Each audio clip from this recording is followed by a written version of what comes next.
जय हिंद दोस्तों general science test series की एक और कड़ी में आपका स्वागत है। दोस्तों अगर आप कर रहे हो सरकारी नौकरी की तैयारी तो आपके सपनों को साकार करने के लिए, आपके माँ बाप के सपनों को साकार करने के लिए दोस्तों मैं लाया हूँ जनरल साइंस टेस्ट सीरीज। दोस्तों इस टेस्ट सीरीज में भाग लेने के लिए हमारे चैनल को सब्सक्राइब कर लीजिए। अगर वीडियो आपको पसंद आती है तो वीडियो को लाइक कर दीजिए। दोस्तों मेरा नाम है रवि मीणा, आपका हमारे YouTube channel logic science academy पर तहे दिल से स्वागत है। दोस्तों ये जनरल साइंस की जो टेस्ट सीरीज है इसमें जितने भी क्वेश्चन है, ये जितने भी कंपटीशन के एग्जाम में साइंस आती है दोस्तों सभी एग्जामों के लिए बहुत इंपॉर्टेंट है। जैसे कि एसएससी हो गई, बैंक हो गई, रेलवे हो गई, पुलिस हो गई, पटवार हो गई, सब एग्जामों के लिए बहुत इंपॉर्टेंट है दोस्तों। तो दोस्तों आज हम स्टार्ट करने वाले हैं पहले क्वेश्चन का। पहला क्वेश्चन है दोस्तों, निम्न में से किस तत्व को केरोसिन में रखा जाता है? निम्न में से किस तत्व को केरोसिन में रखा जाता है? निम्न में से किस तत्व को केरोसिन में रखा जाता है? ऑप्शन नंबर ए है सोडियम, ऑप्शन नंबर बी है सीजियम, ऑप्शन नंबर सी है पोटेशियम, ऑप्शन नंबर डी है सभी। तो दोस्तों आपको ध्यान रखना है कि सोडियम, सीजियम और पोटेशियम जो तत्व होते हैं इन सभी को केरोसिन में डुबोकर रखा जाता है। इन सभी को किस में डुबोकर रखा जाता है दोस्तों? केरोसिन में डुबोकर रखा जाता है। इसलिए आपका राइट आंसर कौन सा हो जाएगा दोस्तों? सभी। बात क्लियर है? ना कि पोटेशियम केवल, ना कि सीजियम केवल, ना कि सोडियम केवल। तो इसका राइट आंसर कौन सा हो गया दोस्तों? सभी हो गए। बात कर लेता हूं दोस्तों सोडियम के बारे में कि जो सोडियम होता है ये क्या होता है।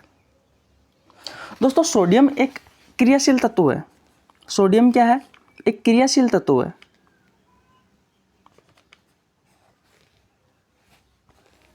सोडियम एक क्रियाशील तत्व है। पहली बात दोस्तों मुलायम होता है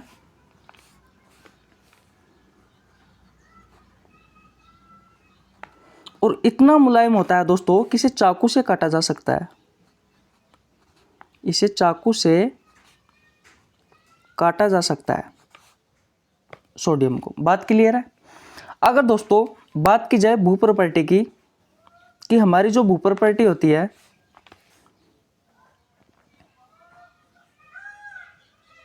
इस भू प्रॉपर्टी में जो सोडियम है दोस्तों ये सोडियम पाया जाता है 2.27% की मात्रा में।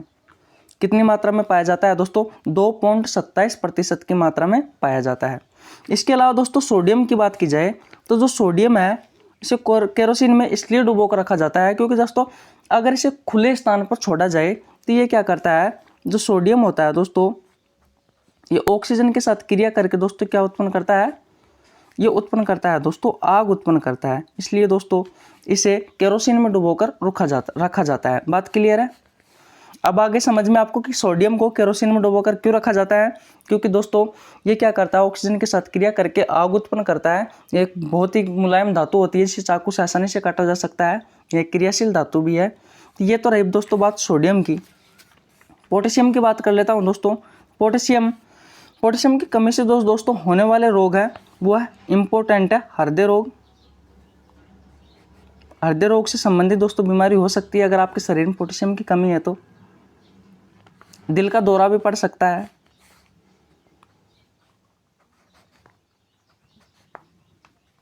दिल का दौरा भी पड़ सकता है। और दोस्तों एक बहुत ही इंपॉर्टेंट है, एक रोग बहुत ही इंपॉर्टेंट है जो कि मैंने कल टेस्ट सीरीज में आपको समझाया भी था, ओस्टियोपोरोसिस।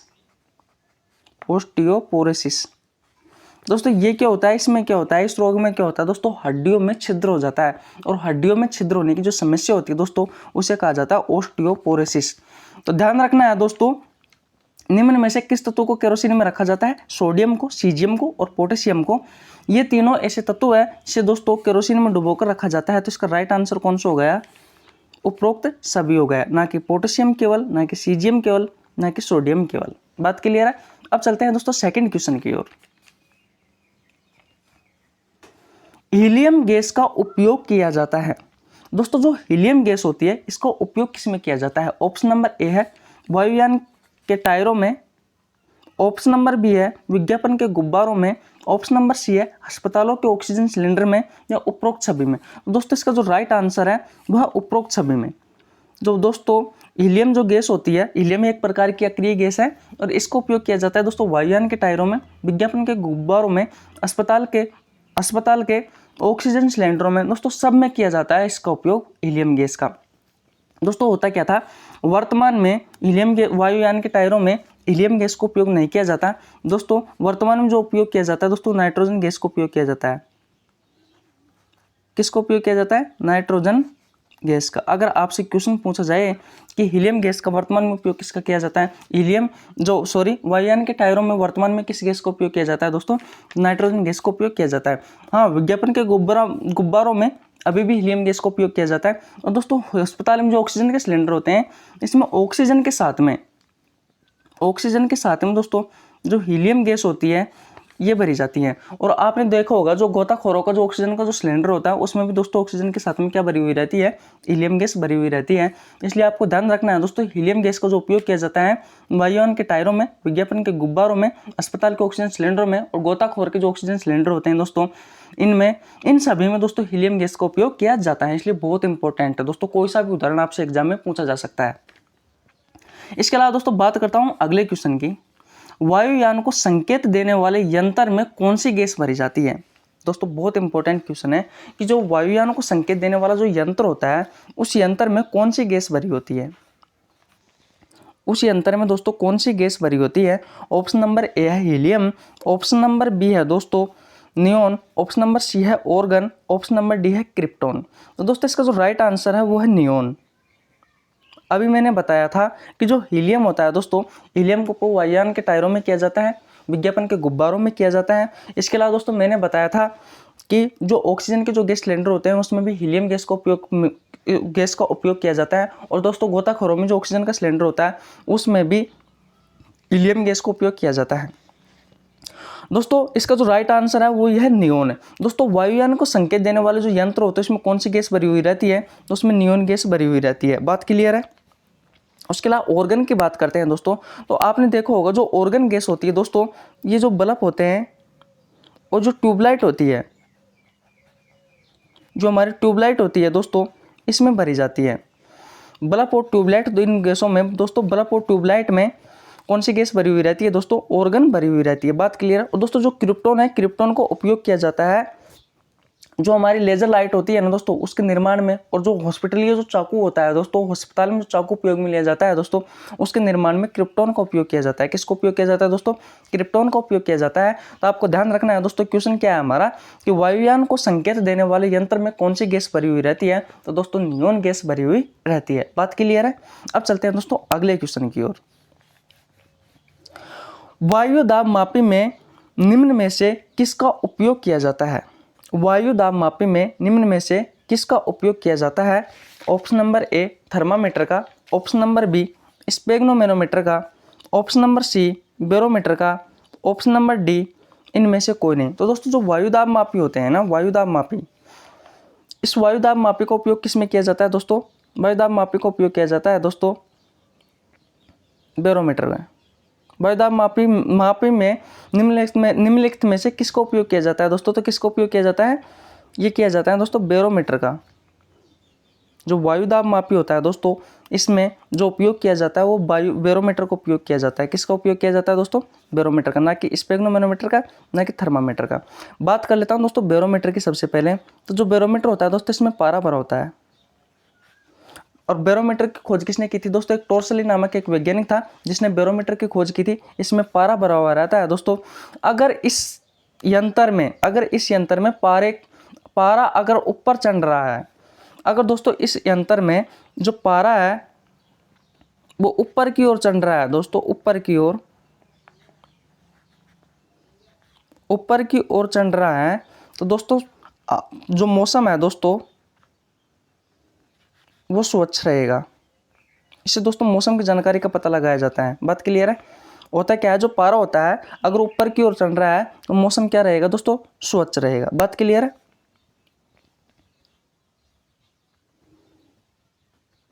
अगर दोस्तों जो पारा है वो धीरे धीरे नीचे उतर रहा है, धीरे धीरे नीचे उतर रहा है दोस्तों, तो बारिश आने का संकेत होता है। बात क्लियर है। और अगर दोस्तों जो पारा है, अगर दोस्तों जो पारा है वो एकदम नीचे उतर रहा है, एकदम नीचे उतर रहा है, तो दोस्तों आंधी और तूफान आने का संकेत होता है। आंधी या तूफान आने का संकेत होता है। दोस्तों अगर पारा ऊपर चढ़ रहा है तो दोस्तों स्वच्छ मौसम होने का संकेत देता है। अगर पारा धीरे धीरे नीचे उतर रहा है दोस्तों तो बारिश आने का संकेत देता है। अगर पारा एकदम नीचे उतरता है तो आंधी व तूफान का संकेत देता है। तो दोस्तों बैरोमीटर में पारा भरा रहता है और पारा का कार्य मैंने बता दिया कि किस तरीके से मौसम साफ होता है, किस तरीके से बारिश आती है, किस तरीके से आंधी तूफान आता है दोस्तों। तो बैरोमीटर का उपयोग किस में किया जाता है दोस्तों? वायु दाब मापी में बैरोमीटर का उपयोग किया जाता है। अब बात आती है दोस्तों थर्मामीटर की। थर्मामीटर का उपयोग किस में किया जाता है? तो जो तापमापी होता है, जो तापमान होता है, इस तापमान को मापने के लिए किसको उपयोग किया जाता है दोस्तों? थर्मामीटर का उपयोग किया जाता है। और जो स्पेग्नोमेनोमीटर है दोस्तों, इसको उपयोग किया जाता है रक्त दाब मापी में। रक्त दाब मापी में किस में किया जाता है दोस्तों? रक्त दाब मापी में। इसका राइट आंसर कौन सा हो गया मेरे भाई? इसका राइट आंसर है दोस्तों वो हो गया बैरोमीटर। इसका राइट आंसर हो गया बैरोमीटर। तो वायु दाब मापी में निम्न में से किसको उपयोग किया जाता है दोस्तों? बैरोमीटर को उपयोग किया जाता है। क्वेश्चन नंबर 4 आपको अच्छे समझ में आ गया होगा। अब चलता हूं दोस्तों नेक्स्ट क्वेश्चन की ओर।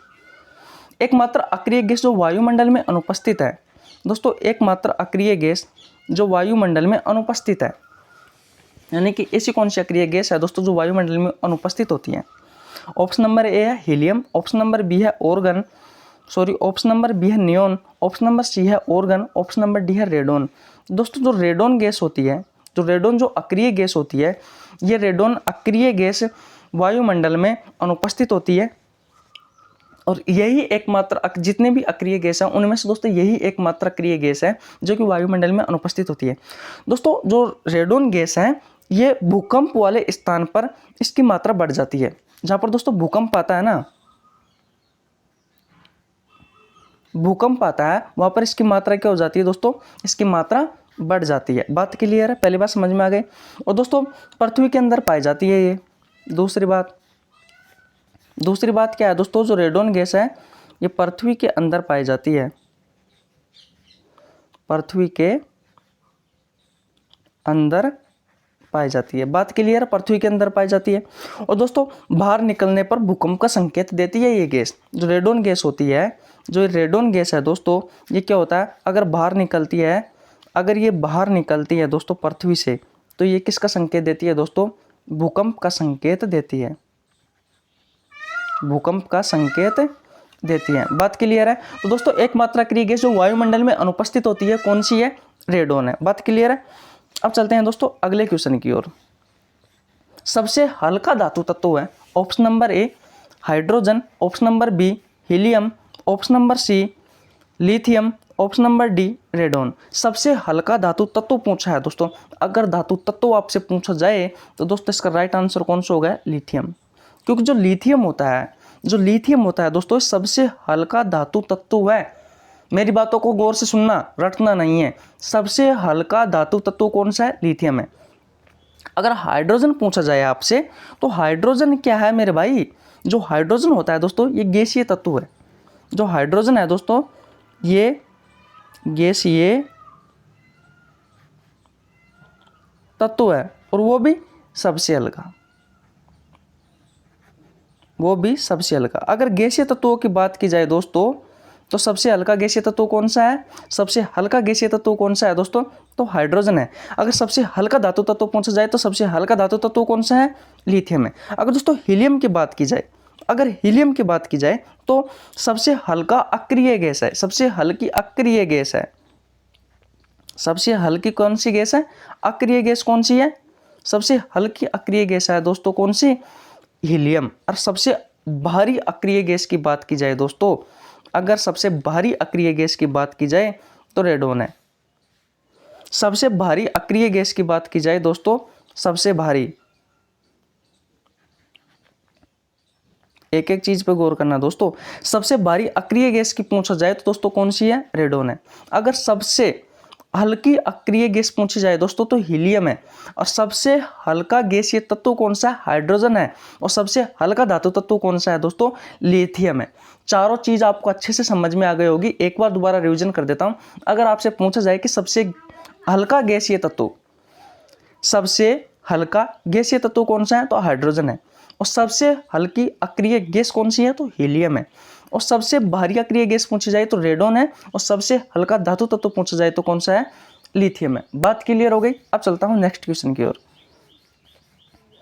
निम्न में द्रव धातु तत्व है सीजियम, पारा, गैलियम, उपरोक्त सभी। तो दोस्तों इसका जो राइट आंसर है वो है उपरोक्त सभी। क्योंकि दोस्तों जो सबसे निम्न में द्रव धातु तत्व है वो सीजियम भी है, पारा भी है और गैलियम भी है। बात क्लियर है। तो इसका राइट आंसर कौन सा होगा? उपरोक्त सभी। ये भी है, ये भी है और ये भी है। तो कहने का मतलब दोस्तों इसका राइट आंसर कौन सा होगा? डी, उपरोक्त सभी। अब चलता हूं दोस्तों अगले क्वेश्चन की ओर। किस धातु का उपयोग वायुयान के निर्माण में किया जाता है? दोस्तों क्वेश्चन बहुत इंपॉर्टेंट और बहुत अच्छा क्वेश्चन है। किस धातु का उपयोग वायुयान के निर्माण में, जो वायुयान होते हैं दोस्तों उसके निर्माण में किया जाता है? पैलेनियम धातु का, टंगस्टन धातु का, दोनों का, उपरोक्त में से कोई नहीं। तो दोस्तों आपको ध्यान रखना है जो वायुयान के निर्माण में किस धातु का उपयोग किया जाता है दोस्तों, तो वो उपयोग किया जाता है दोस्तों पैलेनियम धातु का। इसका राइट आंसर कौन सा होगा? ऑप्शन नंबर ए, ना कि ऑप्शन नंबर बी, ना कि ऑप्शन नंबर सी, ना कि ऑप्शन नंबर डी। बात क्लियर है। अब दोस्तों टंगस्टन धातु की बात कर लेते हैं कि टंगस्टन धातु होती है, इसका उपयोग कहाँ पे किया जाता है? मैंने अभी आपको थोड़ी देर पहले बताया कि जो बल्ब का जो तंतु होता है या फिर फिलामेंट की बात की जाए, ये किसका बना होता है? ये बना होता है दोस्तों टंगस्टन धातु का। बल्ब का तंतु या फिलामेंट किसका बना होता है दोस्तों? टंगस्टन धातु का। और क्वेश्चन आपसे पूछा हुआ है कि किस धातु का उपयोग वायुयान के निर्माण में किया जाता है दोस्तों, तो पैलेनियम जो धातु होती है दोस्तों, पैलेनियम जो धातु होती है इसका उपयोग वायुयान के निर्माण में किया जाता है। अब बात करते हैं दोस्तों अगले क्वेश्चन की। निम्न में से कैंसर के उपचार में सहायक है, निम्न में से कैंसर के उपचार में सहायक है कौन है दोस्तों? जो कैंसर के उपचार में सहायक होती है, कोबाल्ट 60, फास्फोरस का, क्लोरीन का, इनमें से कौन है? सॉरी दोस्तों, तो इसका राइट आंसर है कोबाल्ट 60। दोस्तों कोबाल्ट 60 का जो उपयोग किया जाता है वो कैंसर के उपचार में किया जाता है। बात क्लियर है। अब दोस्तों बात कर लेता हूँ फास्फोरस की। तो फास्फोरस का जो उपयोग किया जाता है दोस्तों वो दियासलाई के रूप में, दियासलाई के निर्माण में किया जाता है, दियासलाई के निर्माण में।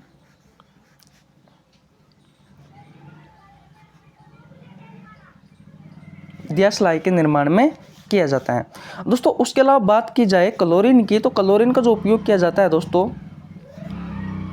क्लोरीन का जो उपयोग किया जाता है दोस्तों, क्लोरीन का उपयोग किया जाता है जल के शुद्ध करने में। जल को शुद्ध करने में किस में किया जाता है दोस्तों? जल को शुद्ध करने में किया जाता है, जल को शुद्ध करने में किया जाता है। तो दोस्तों आपको समझ में आ गया हो, कोबाल्ट 60 का उपयोग किया जाता है कैंसर के उपचार में किया जाता है, दियासलाई के निर्माण में किसको उपयोग किया जाता है? फास्फोरस को उपयोग किया जाता है। और जल के शुद्धिकरण में किसको उपयोग किया जाता है दोस्तों? क्लोरीन का उपयोग किया जाता है। क्वेश्चन अच्छे समझ में आ गया होगा। अब चलता हूं दोस्तों नेक्स्ट क्वेश्चन की ओर। वायुमंडल में सर्वाधिक मात्रा में पाई जाने वाली गैस है, option number A nitrogen, option number B oxygen, option number C argon, option number D carbon dioxide. दोस्तों पाने को तो वायुमंडल में चारों ही गैस पाई जाती है, लेकिन सबसे अधिक मात्रा में कौन सी गैस पाई जाती है? तो आपको ध्यान रखना है दोस्तों, जो सबसे अधिक मात्रा में जो गैस पाई जाती है वो पाई जाती है नाइट्रोजन। कौन सी पाई जाती है मेरे भाई? वो पाई जाती है नाइट्रोजन। और नाइट्रोजन कितने प्रतिशत की मात्रा में पाई जाती है? ध्यान रखना है 78% की मात्रा में पाई जाती है। उसके बाद में दोस्तों बात की जाए कि ऑक्सीजन कितनी प्रतिशत मात्रा में पाई जाती है। अगर आपसे ऑक्सीजन पूछा जाए कि ऑक्सीजन कितने प्रतिशत की मात्रा में पाई जाती है दोस्तों, जो ऑक्सीजन जो गैस पाई जाती है दोस्तों वो पाई जाती है दोस्तों 21% की मात्रा में। कितनी मात्रा में? 21% की मात्रा में। इसके अलावा दोस्तों अगर आपसे पूछा जाए कि जो ऑर्गन है, इसके अलावा दोस्तों आपसे पूछा जाए कि जो ऑर्गन है, ये ऑर्गन कितनी प्रतिशत की मात्रा में पाई जाती है, तो ऑर्गन पाई जाती है मेरे भाई 0.93% की मात्रा में। और इसके अलावा दोस्तों अगर आपसे पूछा जाए कि जो कार्बन डाइऑक्साइड है ये कितनी प्रतिशत की मात्रा में पाई जाती है, तो ये पाई जाती है मेरे भाई 0.03% की मात्रा में वायुमंडल में। तो क्वेश्चन था दोस्तों हमारा कि वायुमंडल में सर्वाधिक मात्रा में पाई जाने वाली गैस कौन सी है, तो नाइट्रोजन है। और कितने प्रतिशत की मात्रा में पाई जाती है, 78% की मात्रा में पाई जाती है। दोस्तों अगर आपको हमारी वीडियो अच्छी लगती है तो वीडियो को लाइक कर दिया करो, हमारे चैनल को सब्सक्राइब कर दिया करो, और ऐसी ही और रोचक वीडियो देखने के लिए दोस्तों हमारे साथ जुड़े रहो। धन्यवाद दोस्तों। जय हिंद, जय भारत, लव यू दोस्तों।